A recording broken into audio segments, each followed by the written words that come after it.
guess I'm not going to read the full title here for you, because you can see it, but we're really hoping to really discuss and share our knowledge and process of how we build a English-Hmong medical resource through a intergenerational approach. Before we get started, we'd just like to acknowledge our funders, and we also want to thank our Hmong Community Advisory Board, as well as the Hmong community members who participated in this project for their contribution to the development of this resource. And so just to provide you some context, Nathen and I will first kind of provide some background for why this is needed, and then we'll go into how we decide to develop this process and how we engage and really came up with a system that could really develop a resource that really addresses the language and the culture of the Hmong community. So just as many of you may know, or if you're not a healthcare provider, you may not, but we know that the Hmong community experiences significant health disparities, including high rates of cancer, chronic conditions like diabetes, high blood pressure, and these disparities are influenced by several multiple factors, including having poor access to healthcare. There are cultural differences between patients and provider, but really, in all of the studies that I've conducted, and consistently what we see in the literature is that there's this central theme of these disparities resulted because of suboptimal patient-provider communication, particularly for those who don't speak English very well. And this applies to the Hmong community as well. So with communication at the center of this problem of providing people with access to healthcare, there's some linguistic factors that are interesting here. And my involvement in this work has sort of been as someone who's worked with communities in Laos, Hmong communities in Laos, but more sort of trying to understand what happens when people work between languages. How does translation work? How does communication happen across cultures and such? And based on the initial kind of discussions that we had, we identified a couple of kind of challenges to communication in this context. First is a very interesting, very common one, which might be familiar to people, is the idea of linguistic equivalence, right? That one word in one language should have a translation in another language. That this should be that should be table, it should be do, whatever language we're talking about, right? But in fact, equivalence at this level really isn't how language works. And so when you're translating in a specialized context like the clinical situation, people have described problems that, for example, Hmong doesn't have enough words to do this, right? Or Hmong doesn't have the right words to do this. So there's a fairly prevalent idea that there's something wrong with Hmong that's causing this problem. And in fact, that's not the issue, right? The issue is one that we believe that we should have equivalent translations for words, every word, and then it gets frustrating. So it's a bit of a mindset for how you go about translation. There's also a set of expectations about how the communication is going to work between patients and providers. Providers, so the doctor in the room wants, precise, concise, often quantifiable information about things. While that's generalizing, but that's sort of the expectation. While patients often provide stories, narratives, more description, more qualitative things, and this kind of mismatch between the expectations and communication is a problem that's expressed by interpreters themselves, right? Linguistic expertise, there's a lot of very specified terminology and knowledge that is thrown about in this setting. Medical terms and such is by definition difficult. Cultural knowledge and effective communication. So from the patient's point of view, not only do they like to provide stories, but they do stories and narratives that are very culturally specific, right? So they use poetic terms and idioms that are specific to Hmong, and kind of are at odds with the technical terms in terms of what people are expecting from them, right? People code switch, they mix languages, which is a natural thing. So people speaking Hmong, various versions of Hmong, English, Hmonglish. And also the fact that when we talk about interpreting in this medical context, it's not only professional interpreters that are involved. Family interpreters are also a very important part of how this works for a community. Something that may not be directly relevant in the normal sort of clinical interaction is the question about orality and literacy. Literacy is sort of uneven throughout the community. Not everyone reads and writes normally in daily life, which has implications for how you think about providing access to information, because we could be criticized for you read a book, right? Can everybody read the book? And so this is a question of the consideration is how does orality and literacy play out in these interactions? Yeah. So just to kind of give you an example of what Nate was just talking about in terms of poetic and metaphors. Nathen and I conducted a qualitative study to understand and what are some of the contributors to influencing medical interpreters' ability to accurately translate Hmong patients' information to their healthcare provider. And so this quote is a quote that illustrates how a patient's metaphor can affect the accuracy of interpretation during a clinical setting. And this is a quote from an interpreter, and they said, a patient said, I have the wood ash, and at first I didn't know what it was. Later I learned that it was a metaphor referring to fever. The phrase was used to describe the action that one would take when they are feeling chilly, and then they go to the side by the wood where, if there's like a wood that's burning, they would sit there at the fire pit. And so this example underscores the need for medical interpreters to not only have a strong technical skill, as you've heard from Nate, there are technical skills, but cultural knowledge as well that needs to be considered in understanding the communication from Hmong patients who doesn't speak English. So the cultural and linguistic nuance is really important to consider. And my interpreter said, they use such flowery language when they're talking. Don't give me flowery language. I need to communicate to the doctor what's wrong with you, what you feel, right? And the patient's feeling like, I just told you how I feel, and it has to do with, that's how I express it, right? Yep, that's correct. Yeah. And then just to kind of illustrate what Nate was saying about the provider expectations, we also conducted a study with healthcare providers in primary care to get a better understanding of what the impact of the storytelling, what is the impact of the poetic sharing is for patients and provider in the clinical setting, particularly with treatment and diagnosis. And here's a quote from a provider. They said, sometimes that time is where I would say some vagueness comes in, so it would be more difficult to pinpoint the story. Like this has been going for weeks or months. Sometimes that is difficult to pull out. So this example is really looking at time, because we know as part of the storytelling, Hmong's time is pretty circular. There isn't like a direct time. So story could go beyond and beyond. And so this provider had shared how difficult it was to understand how long or how much of the condition has impacted the patient. Is there anything you want to add? No, I think that's, it shows how the conditions that the patients are talking about, they perceive them to have a history that is linked with their own personal history, right? And so when if you can't separate those things, right? Yeah. Right. And it also shows how patient storytelling can also really make it challenging to clearly treat a patient, which is so important. Yeah. Right. So we sort of identified and understood some of these problems that were being described by the medical interpreters, and decided that our first approach to the issue for the first step would be to try to provide a medical resource, dictionary, that would do a better job of translating some of these into Hmong. And so what do we mean by translating? Well, that was part of the project, right?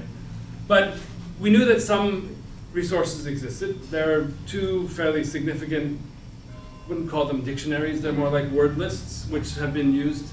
And there have been some discussion about them in the interpreters group as well, about what was useful, what wasn't. And so we decided that we would base, we weren't going to start from zero. So we get access, and luckily the group in California provided access and said, please take the materials and work with them. So that was a really nice collaborative offer on their side.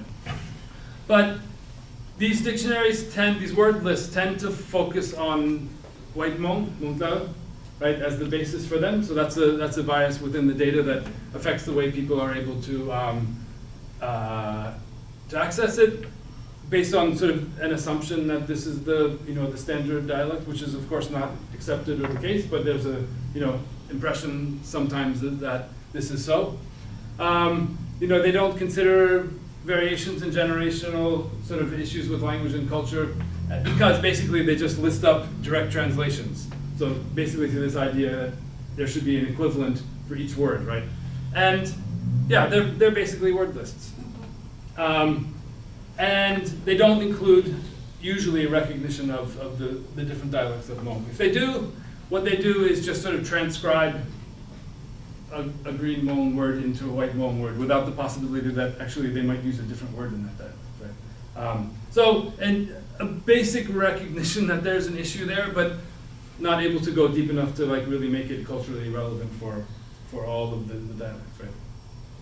And so what happens is there's a sort of leveling that happens in the production of these word lists, which is sort of based on the idea of a standard, but recognizing another group as well. So these are the type of issues that interpreters talk about, and that we, as we look at them as well, said we need to look at something that's going to help us get beyond these types of issues.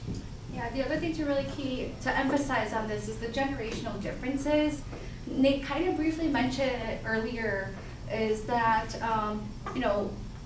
the younger generation may use more Hmonglish, right? A mix of Hmong. And we know that, and I've learned this from Nate, that as we immigrate, language evolve, and then people borrow languages. So in the Hmong language, there's a mix of Lao, Thai, Chinese, even English in it, that a lot of these resources don't take into account. And that's like a really important thing to also think about in terms of generational differences. It's something I think in the group we sort of understood together a little bit more, was that we're working with the language in a snapshot from today. And how do we deal with the fact that people don't have Hmong words for this, they don't understand the English terms for that.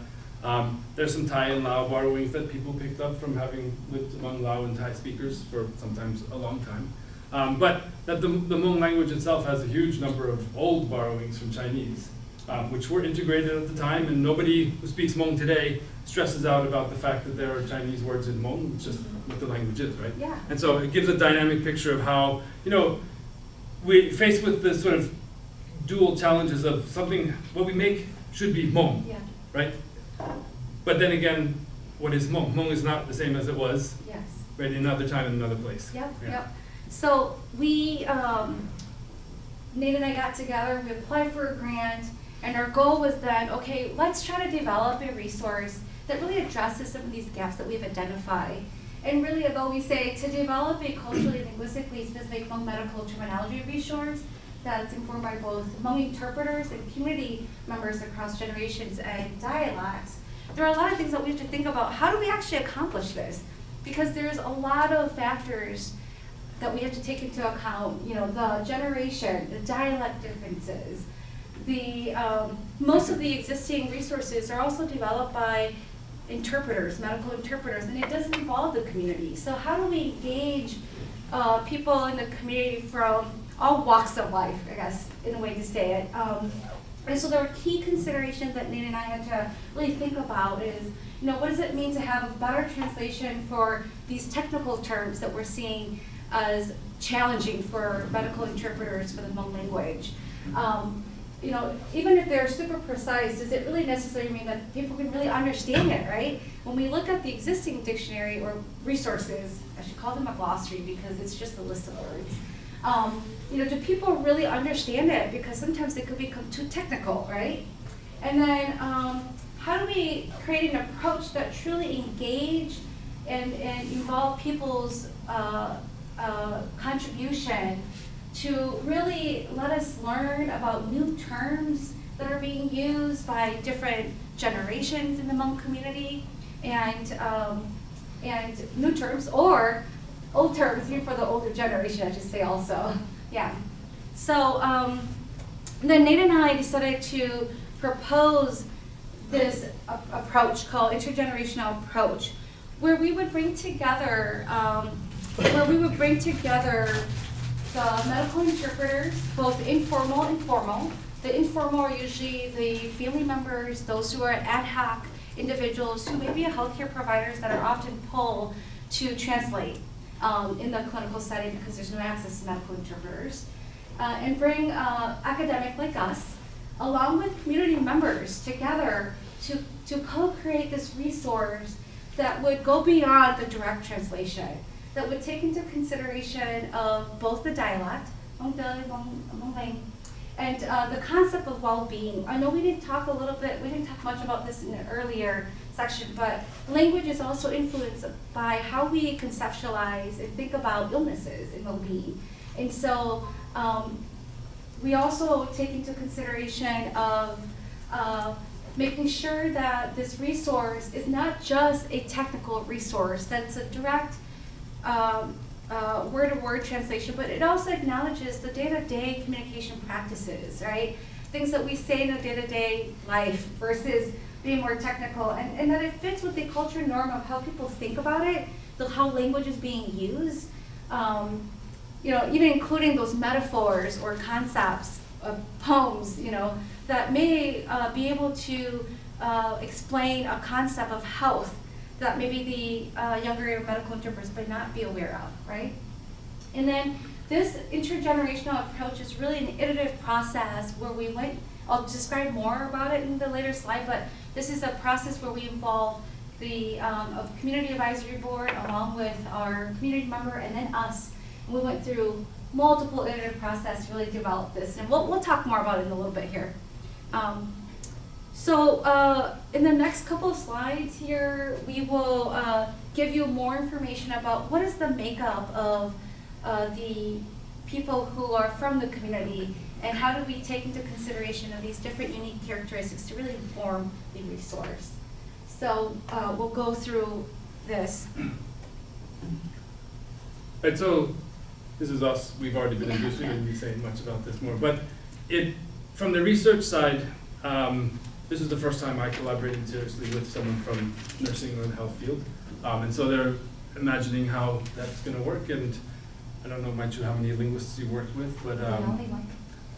Never again. No. So for us, there's the question: how are we gonna do this? We're gonna need to come up with a common vocabulary. We're gonna have to figure out how to understand each other, right? And that's sort of one of the basics of interdisciplinary research. But there's an interesting methodological question that goes here, is because this is not just a research project, like, we're going to go to one place and do our thing and come back and write a paper, right? I mean, this is something that's going to engage with two other very important stakeholders. And so they also sort of add another layer of complexity to the interdisciplinarity of it. The interpreters have their own discipline, right?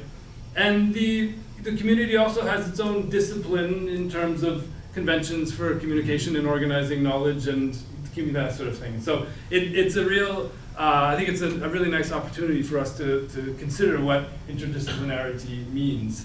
And as we reach out from the university to different stakeholders to figure out how to do it. Yeah, and the other thing we have to consider too is, oftentimes disciplines work in silos. So when we collaborate, what do we need to consider in working together to really elevate our expertise, to really make this project successful? So Nathen and I, we bring different, as you already heard from our background, bring different perspective, from the clinical to the community, in different contexts for language and culture as well, to really make this a truly community engaged, informed, and grounded resource. I mean, when we were writing the first paper that came out of this, separate from the dictionary, we were looking for a nursing journal, because that's going to be a good audience.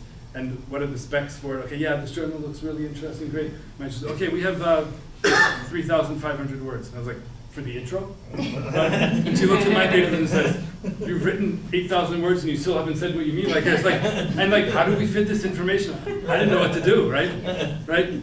And so, at that, and then, imagine, so that's our kind of academic interest. But then you look at, the community, it's like, why are you going to make a dictionary?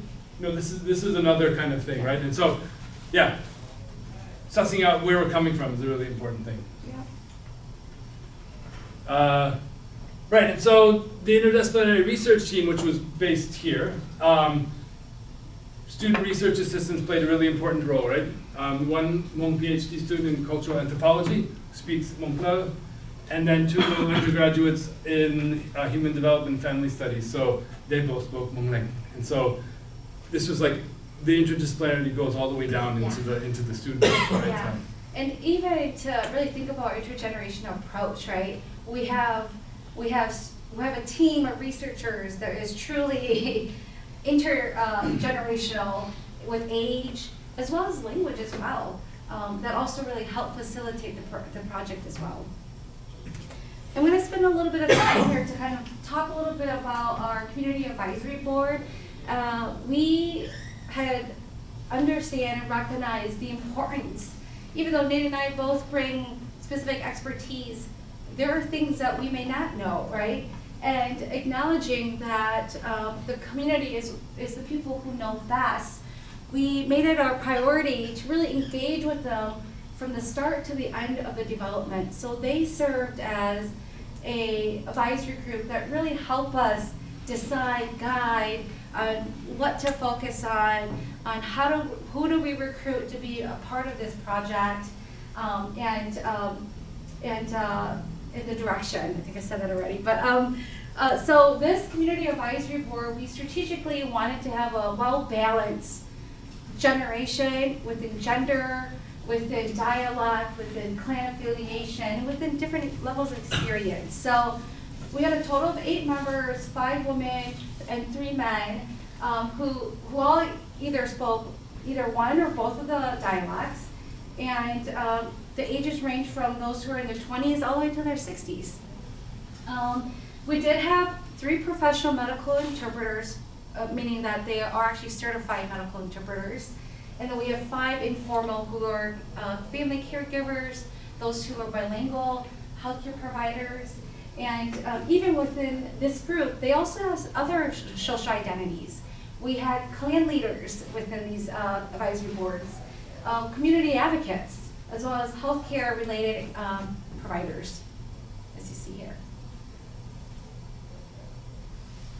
And then our community member console is what we often call them, is the people we go to are really the Hmong elders, who've been patients in the clinical settings, including bilingual Hmong caregivers, medical interpreters, healthcare practitioners, from medical doctors all the way to physician assistants, to nurses, to CNA, certified nursing assistants.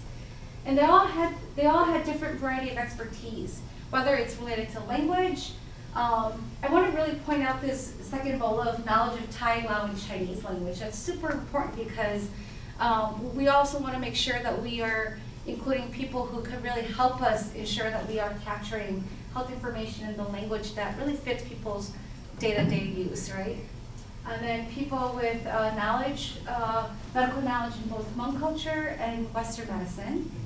And then, most of these people also have different migration experience. They could either be born in born in another country or born in the U.S.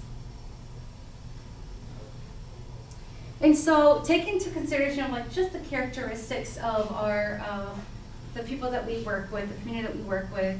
I want to just spend a little bit of time here to talk about how do we then put them together and create this intergenerational approach to the study or the project. And so again, I said iterative earlier, right? So it really involves us as the research team working with the community advisory board, where we really do a lot of pre-work with them, and then when we meet, we consolidate, get guidance.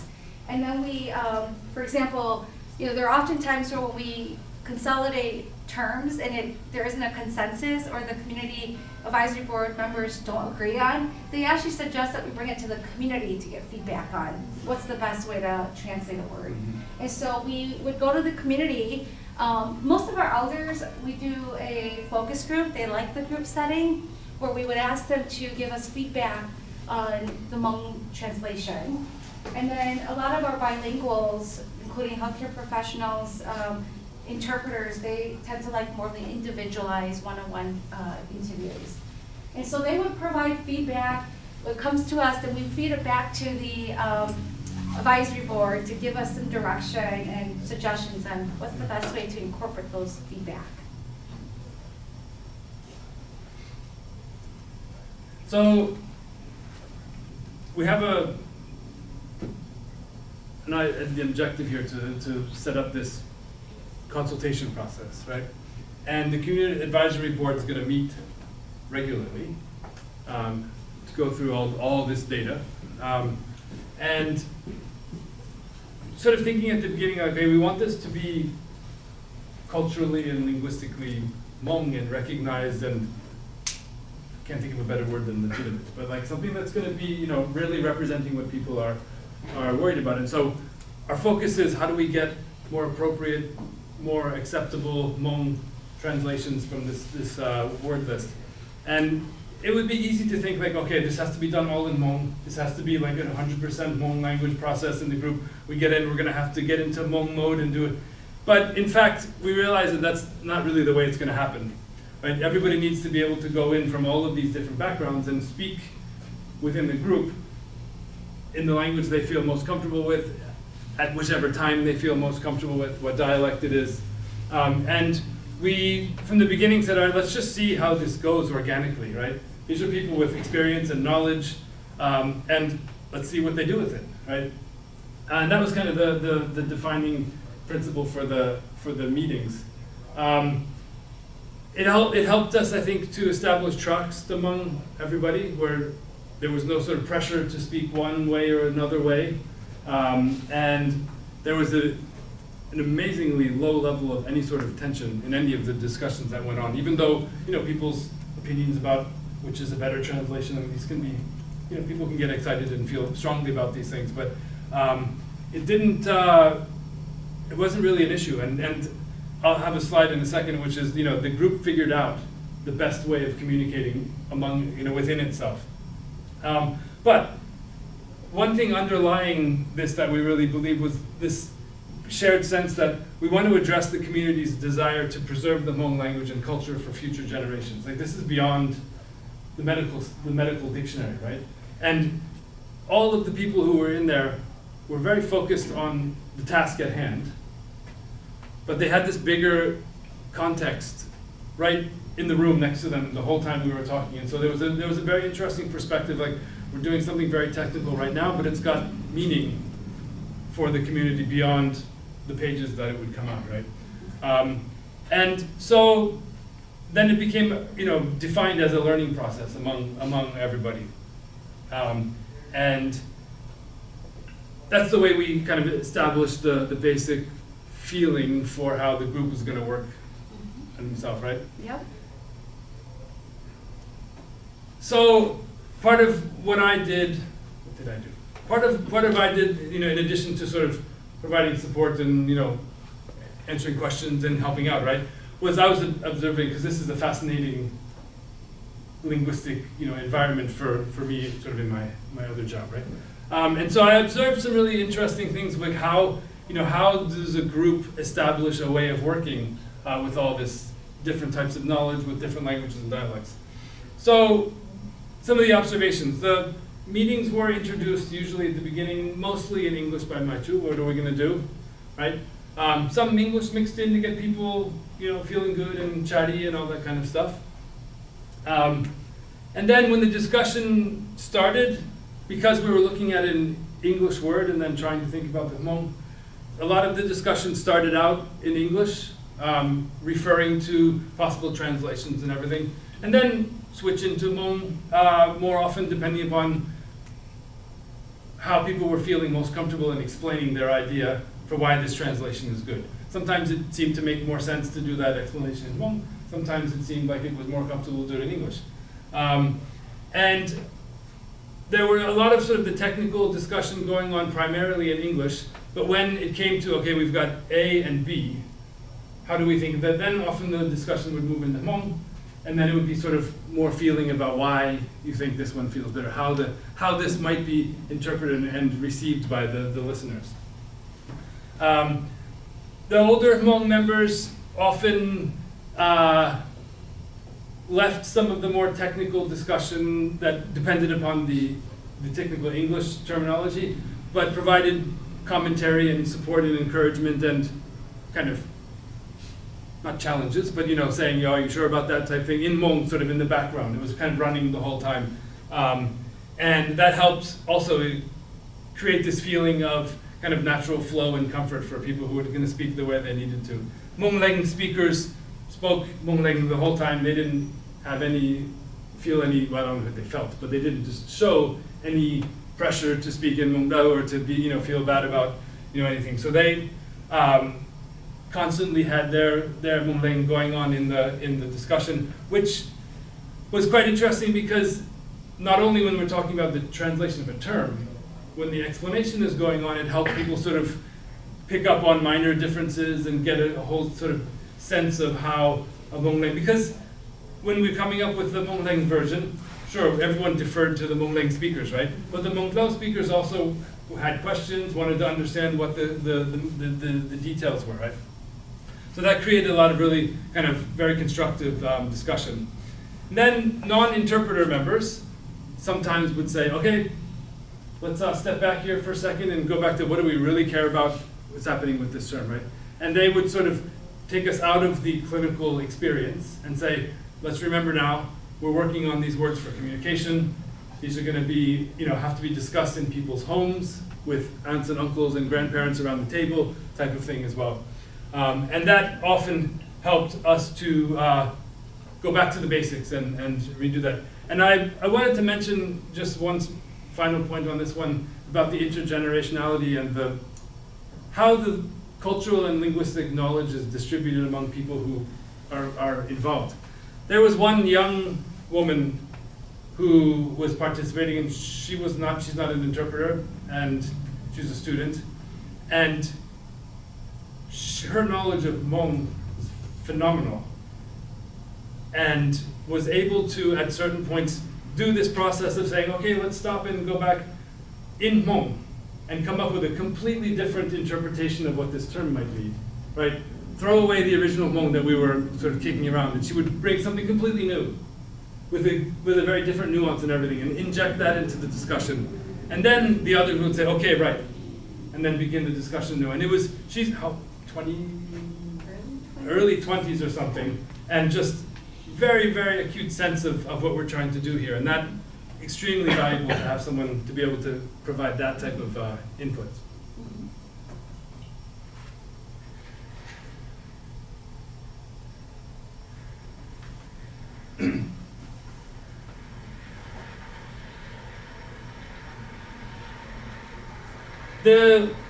So there was a challenge to make the dictionary bilingual in a way that was sort of recognizable and agreeable by both people, right? And we were remembering that our critique of these word lists that have one-to-one kind of correspondence is not where we want to go. And we often encourage the Hmong Leng speakers to sort of do their own thing at some point and say, listen, don't forget the Hmong Dao thing that we have here. Let's let them go differently, right? And develop them in parallel, and then come back together and say, where do we, how do we feel about them? And there were a couple of instances where we got stuck with the Hmong Dao, form, which was, we were working with a resource that already existed, right? And so the Hmong Dao was there, and so to come back with a Hmong Leng allowed us to kind of rethink everything very much.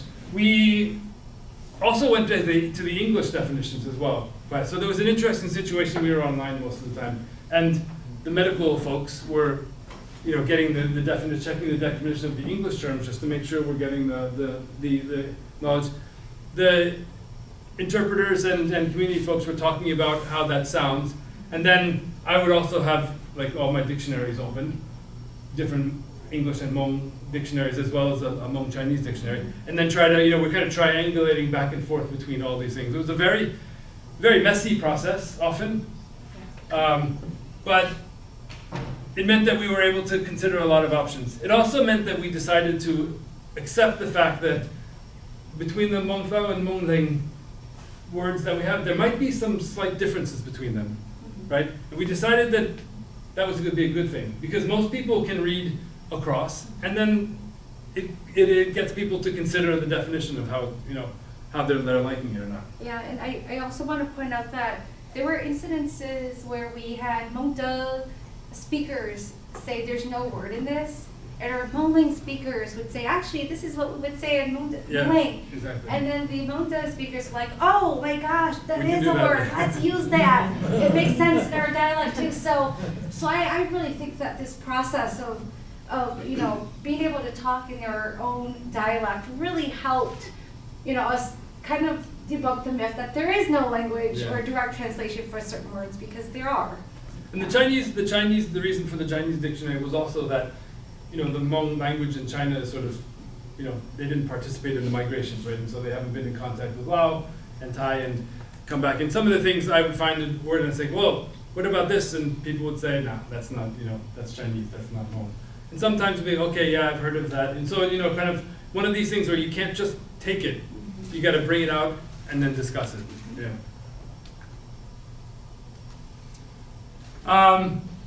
So there are all these kind of very interesting observations and learning processes going on within the group, and we decided pretty early on that we want to capture some of this into the dictionary, right? Because this learning process is not only going to be useful for us, but it should be useful for people who are going to take the dictionary and use it, because it's a resource that has to be implemented and used by people. They're going to have to work out how useful it's going to be for them. So we included some sort of thematic sections at the beginning, one about best practices and recommendations for interpreters when they're at work, having to do with things about how you deal with dialect and how you deal with intergen. So kind of recommendations, not from the technical translation side, but from the kind of communicational side, as well as some considerations in medical interpretation about how frames for understanding health and well-being might be a little bit different. These are just some basic recommendations that seemed important from the discussion in the group. The type of thing that we want people to go and consider and then really continue to develop them further. Yeah, so I know that we kind of described the process. I thought we would reflect a little bit about this process and approach that we've used. What are some lessons that we've learned that really made this work, right? To have this intergenerational approach to this work. And really, I think, to summarize this, making sure that we as researchers really listen and address community members and the advisory boards suggestions, really help empower and make them feel like they are part of this process. For example, we originally thought about just meeting quarterly, but in fact, the CAB members really wanted to meet more frequently, so we ended up meeting every 2 weeks. And oftentimes we don't think about that when we write grants about, what the community really wants and how frequent they want, because, I think Nate has mentioned this, although we thought about making this really not so technical, but to really think about when we show the tasks to the CABS members, they thought it was like pretty scary and daunting, that they had to do all this work, but once they got into it, they were really into it, right, Nate? And yeah, I was quite worried, in fact, saying, this is thousands of words, like, what are these people thinking, right? And the first few times but by the end, it was like, no, let's do more, and they actually came up with a way to divide up the text and take it home and work among themselves, even collaborating directly among themselves sometimes, to make the process more efficient and everything. It was that buy-in to the very arduous task of going through all these words was for me a pretty strong signal that this is an important thing to do. Yeah. The other really important thing is when we work with an intergenerational framework, there's potential for power structure and dynamic. And one thing that we did very well, I think that really helped, was that, you know, everybody was given the same opportunity. Had a shared goal of really wanting to create this resource. And so we saw that a lot of the elders also really praised the younger folks when they were giving inputs, and the younger folks were also doing the same thing as well. That really created a leveling playing field where everybody didn't feel like there was a power structure. At least I don't feel like there's a power structure at all. People were able to engage very well together in a meaningful way. I know we're kind of out of time here, but we, Nathen and I had also asked the Community Advisory Board if they would reflect, since it's been 2 years after the project, to let us know what they thought were the strengths of the CAB. And really, these are the 4 main themes that they have shared. That, you know, the process was very community-centered in terms of decision-making. They had a lot of power. They felt they had a lot of power to really make suggestions. They felt included, and that they were with us from the beginning to the end. And that they felt a sense of shared ownership to this product because they were there with us throughout the process. And one thing that, because of the multiple stakeholders that we include, it really helped improve the quality and the validity of these translations, where we have this triangulation process where we take it to the CAB, take it to the community, and then back, and then we did this iterative process. It worked very well. They liked this. Some of the challenges here were, again, to the point that I was talking about the initial translation could be potentially challenging at the beginning because the list was so long, as they were saying, thousands of words.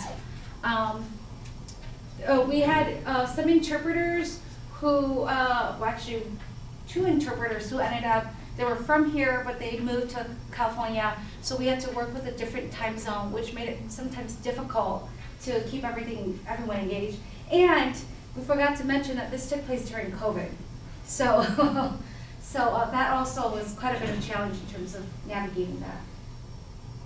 You want to talk about the workflow? Yeah, I mentioned this a little bit before, but it meant a lot of off-screen work, and we weren't quite sure how much we could ask people to be doing a lot of homework. And we were very excited by a lot of these observations about the communication and all the interactions, but it meant that we had to table a lot of really fascinating things so that we could focus on the task at hand. But of course, that means there's a lot to follow up on, and we have a quick slide about that at the end. So. Yep. So what does this mean? Like, did our approach really work? And the only way for us to truly assess it, so we have a book here. If you want to take it, it's free. You can take it if you want. But we also upload a digital version of the School of Nursing website. And so far, we've seen over 4,000 people have downloaded it, right? And we've distributed over 500 books over almost 500 public universities in Wisconsin. So the impact, the outcome here is pretty great. But I don't think the number really matters. It's this email. Occasionally we would get emails from Hmong community members to really share with us how much of an impact this resource has made. And this was an email 2 weeks ago, actually. 2 weeks ago, right? 2 weeks ago, when we were putting this together, that came through of a young Hmong daughter who had used this resource in the clinical setting to really help explain information to her mother. So it just kind of reflects, like, this is a huge impact. This intergenerational approach actually made it pretty successful and meaningful. I think her words also kind of summarize probably better than we did the importance of the technical project within the larger community context, because she thought she was babbling, right? And speaking in Hmonglish was not very happy feeling for her, right? But this was something that, you know, contributed to a bigger sense of confidence and comfort with the language in general. Yeah. And she says she's used it multiple times, so it's not just like a one-time use. So we're quite happy with the results from there, but there's still a lot of things to do. Naturally, the paper format? Is this the best format? Is it a good question? People, even when we did a survey at the beginning, we're saying some digital resources would be nice. So if you had this on your phone when you're in the thing, talking to the doctor, that would be good. So we're quite interested in how to bring this to an app so that people could use it.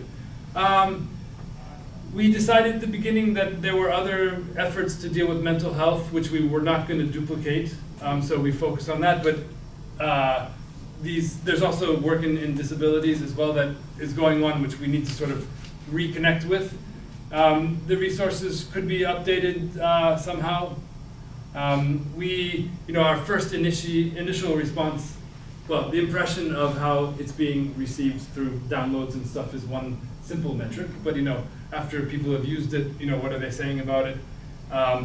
And there's also been some interest in the idea of flipping it from English to Hmong to be Hmong English, which would then allow us to, all of the head words then are Hmong, and we're not limited by the technical words that are used in the doctor's office, but the words from health and well-being that are spoken in daily life in Hmong, then those would come out and they would organize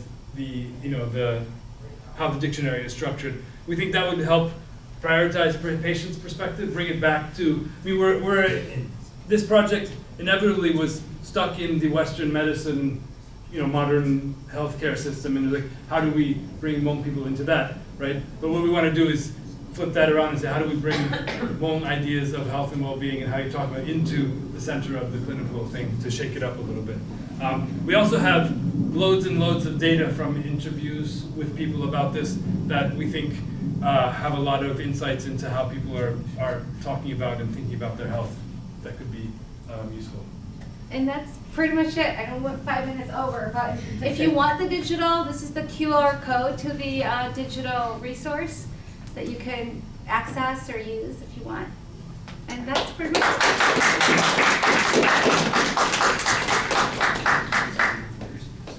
it. We have time for questions. 2 questions, go ahead. Thank you so much for your fantastic talk. My name is Adrienne. I'm a graduate student here. So one thing that I was really fascinated about was talking about the intergenerational differences and sort of like the power structures that can happen when you have elders and you have youth in the same room.